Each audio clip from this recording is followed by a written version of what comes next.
Sjeme.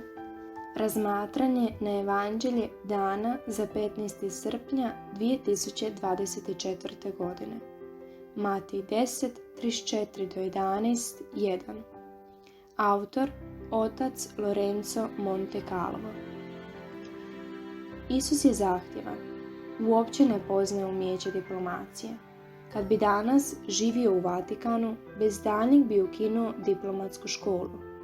Jezik kršćanina je da i ne. Isus Krist od mene i tebe želi potpuno da njegovom evanđelju i potpuno ne mentalitetu ovog svijeta. Naravno, tamo gdje se ozbiljno živi evanđelje, uvijek postoji netko tko ne prihvaća Božju riječ. To stvara atmosferu podjele i nesklada. Ako, na primjer, u braku muž želi da mu žena bude raspoložena za bilo koju vrstu seksualnosti, a žena se protivi muževim željama, bračni odnos očito puca. Što žena treba učiniti? Isus odgovara: žena treba mrziti ne muža, već njegov pornografski mentalitet. Ako je otac pošteni trgovac i zadovoljan je svojim kruhom svagdašnjim, a sin, s druge strane, pohlepan za novcem, želi na nepošten način nagomilati još novca, što otac treba učiniti? Isus odgovara: otac treba mrziti ne sina, već njegov đavolski mentalitet. Drugi primjer.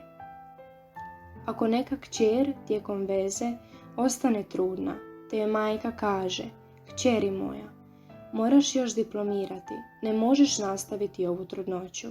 Ako to učiniš, uništit ćeš se život.